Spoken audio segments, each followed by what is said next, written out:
Dr. Watson, would you kindly close the door behind you so that we can limit the price of your carelessness to merely hours of work rather than days? My apologies, Mr. Holmes. I found myself rather taken aback. I saw tidier houses in war-torn Afghanistan. Are those my surgical needles? I ran out of tact and the matter required immediate attention. Was that my supper? Plainly not, for I was the one who ate it. I set it aside for this evening. And for that I am grateful. Is that my bed? Watson, since you've proven yourself a master of observation, might I ask you to apply your skills to a more pertinent question? Namely, the whereabouts of today's newspapers. They are the key to everything. The newsboy is usually reliable. Medically speaking, I often find that the key to everything is good sleep. In a bed. Your papers are here, on the table. Let us see what the postman brought today.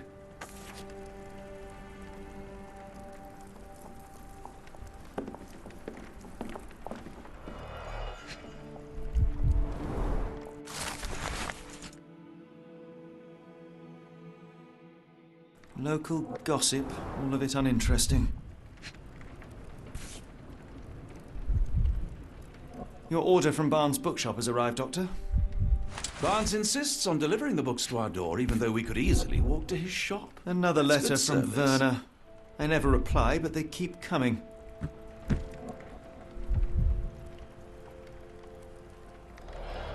I don't see the Strand. Where is it? Pardon me?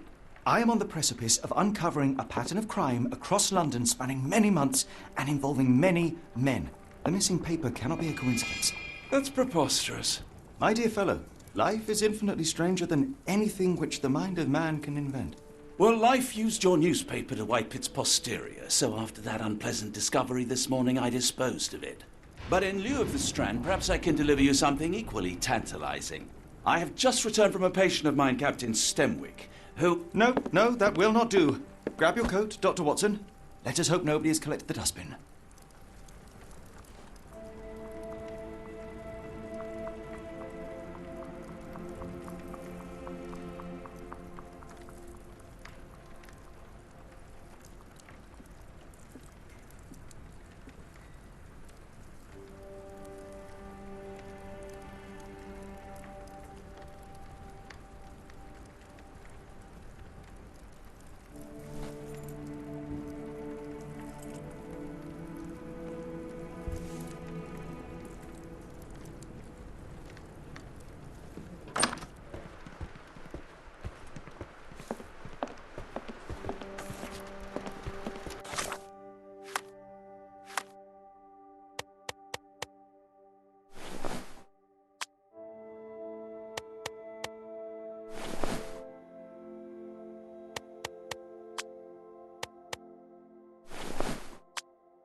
You were mistaken, Dr. Watson.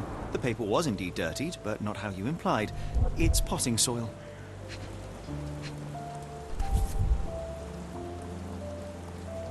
A cactus. See, Watson? The conspiracy is real. Someone tried to poison me. Poison? You? That's madness. Get the Strand! Get your copy of the Strand here!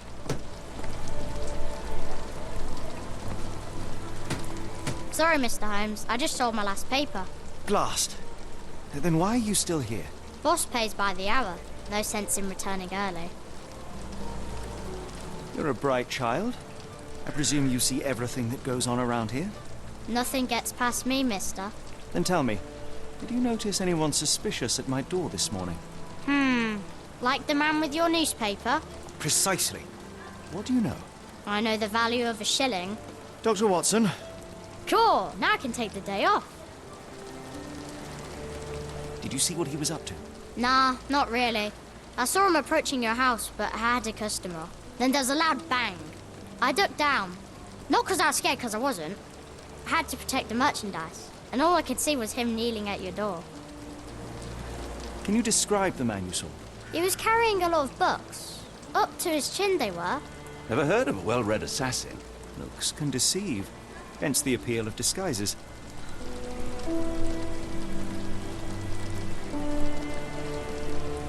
Which way did he go?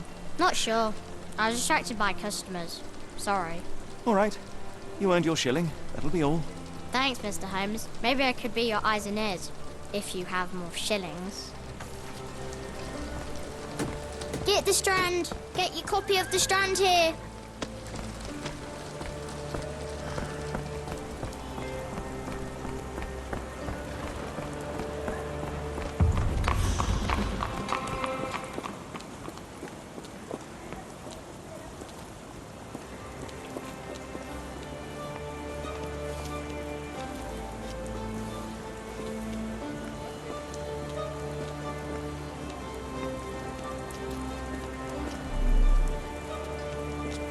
The weather is dreary, isn't it? To be fair, my flowers could use the rainfall. I should have worn something warmer.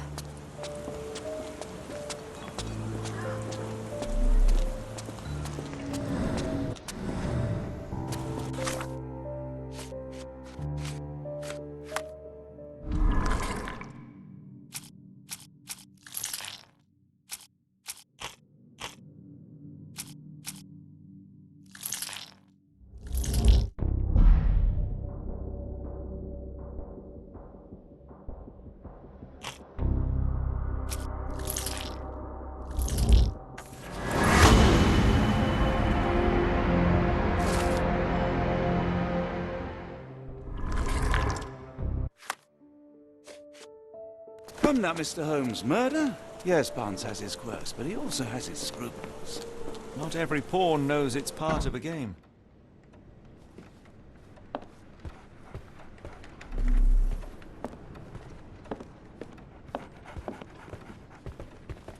So, Barnes has a dog now. Who's a good boy?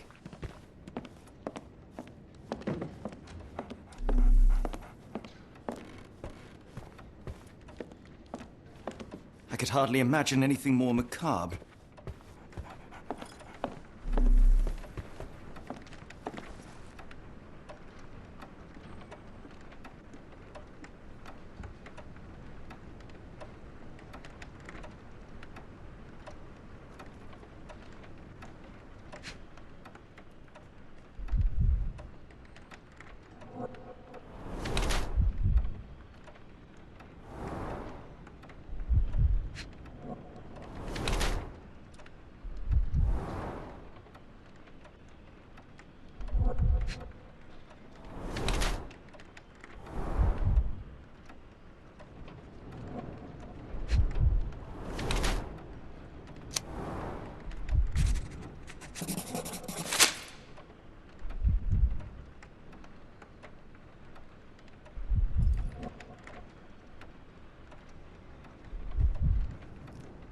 Mr. Barnes, a word.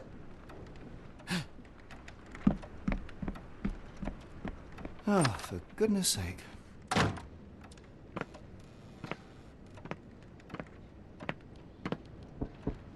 Who goes there? Sherlock Holmes. Now will you please... Mr. Holmes. Golly, I did not see you come in. Would you care to answer some questions for me? Well, I wish I could, but I am deep in the weeds with work. How about we reschedule in a month or two? Come now, Mr. Barnes. It will only take a moment. Really deep in the weeds with important things. Well, help yourself to any book, just take it and pay later. I trust you, Mr. Holmes. Barnes doesn't seem like himself. Why is he acting this way? You're asking the right questions, Doctor. Let's find a way to cope. The ladder is broken recently, judging by the freshness of the wood.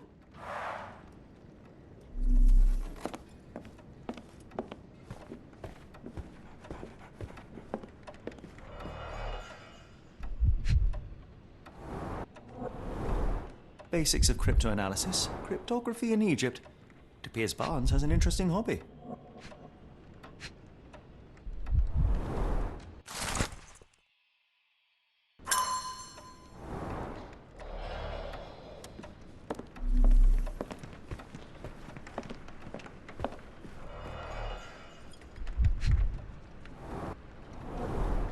In the language of Mycroft's secret agents, it's a sign. Dried flowers are replaced when the job is done. An improvised stand, but it does make the flowers more visible. The finest view London has to offer.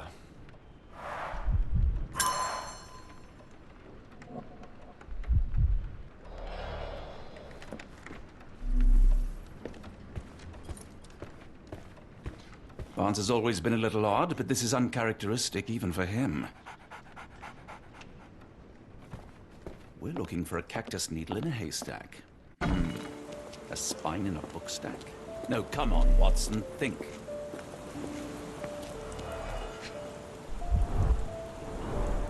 Encouraging people to stop and smell the roses? Our national emblem. God save the Queen. It must take patience and care to produce a bloom so beautiful.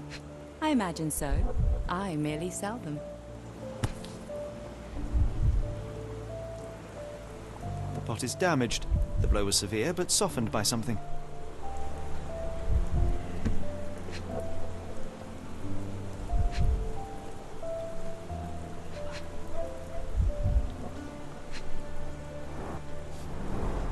Encouraging people to stop and smell the roses?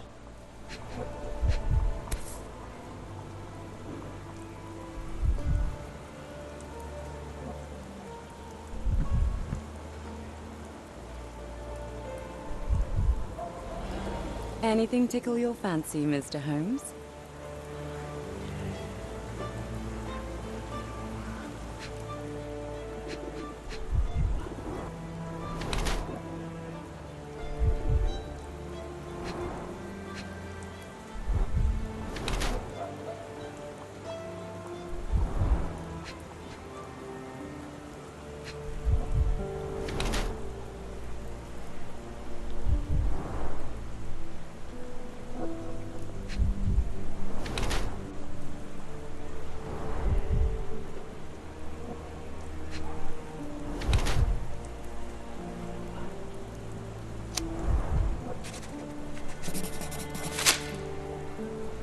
Mrs. Fleming, you look particularly lovely today. Is there a reason? Does a woman need a reason to look or feel beautiful? No, but your distant look suggests you seek one man's gaze in particular. Who told you that? Nobody. Merely a keen eye and some simple deduction. Well, I'll kindly ask you to keep your keen eye to yourself, Mr. Holmes.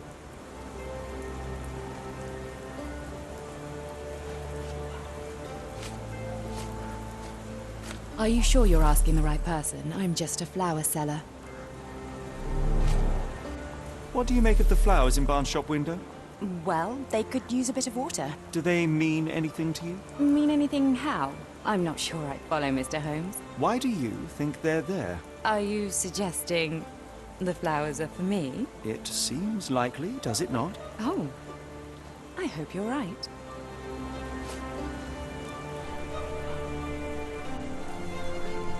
One of these things is not like the other. Come again? The cactus. Those fearsome spines can prove a devil to remove, and the sap is often toxic. And a rose thorn can give you tetanus, but we still grow them. The cactus seems comparatively harmless, though you have me thinking it must be valuable. I was under the impression that you knew its price already. Your guess is as good as mine. The first time I saw this cactus was when I came back from my break. Are you familiar with Mr. Barnes? Yes. No, not really. Well, in a way. What on earth does that mean? I know who he is, of course, but we haven't shared much more than a look. A look? Yes. Each morning I go for a walk in the park with my dog, and most days I spot Mr. Barnes there with his new puppy, so we see each other. Actually, we once met briefly while our dogs played.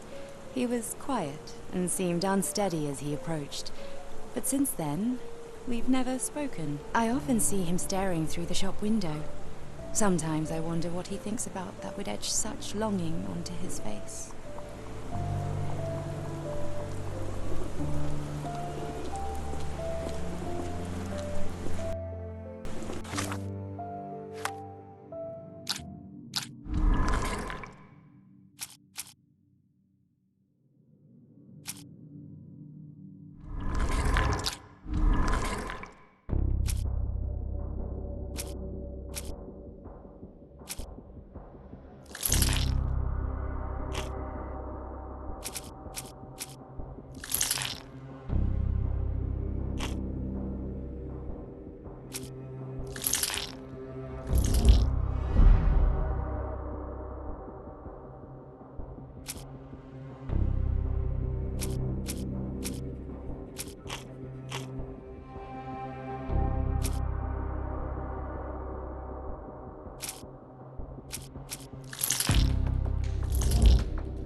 I think perhaps I have been chasing shadows.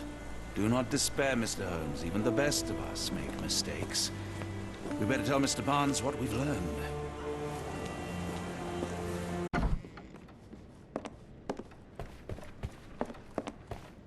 Mr. Barnes, I know what you did, and I know why you did it. I'm sorry, Mr. Holmes. I can't hear you very well from behind the door.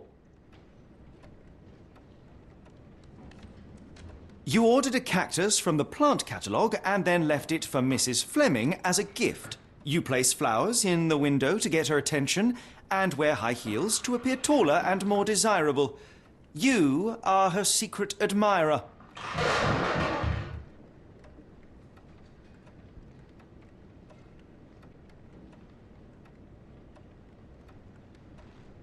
I couldn't read this morning's edition of The Strand because it was covered in soil and spines. I know you dropped a cactus on it and then fled.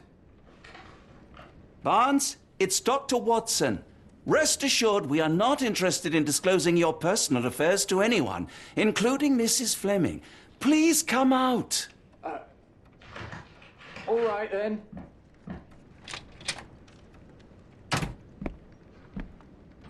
So, you know what happened then? I was on my way back from the post office, having picked up the cactus and some books. It was quite an awkward package, heavy too, and when I got to your door, I dropped the cactus in your paper.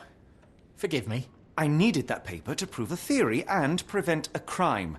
Your actions were rather disruptive. Your clumsiness carrying the post is matched only by the clumsiness of your romantic gesture.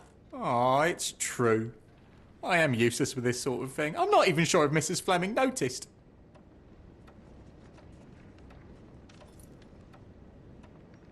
As in most things in life, truth is the answer. Cease with the abstruse signals and anonymous gifts, and simply talk to the woman. What is the worst that can happen? She rejects you, and you are freed from this endless purgatory. That... Yes, you are correct, of course. I do have a slight tendency to overthink things. Thank you. So, at last, we return to the matter of the paper. I'm investigating a string of burglaries. Did you perhaps read of any before the edition was spoiled? I don't recall, but you're welcome to read our copy for yourself. You had an issue of The Strand here all along? Well, naturally. I am a bookseller. I have a subscription to every magazine and newspaper in London.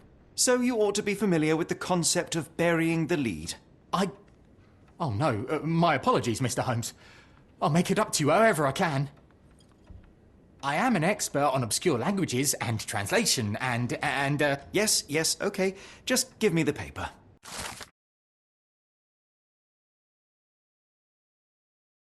Come, Dr. Watson. Let us put this matter behind us. Farewell, Mr. Barnes. I hope to hear good news about you and Mrs. Fleming.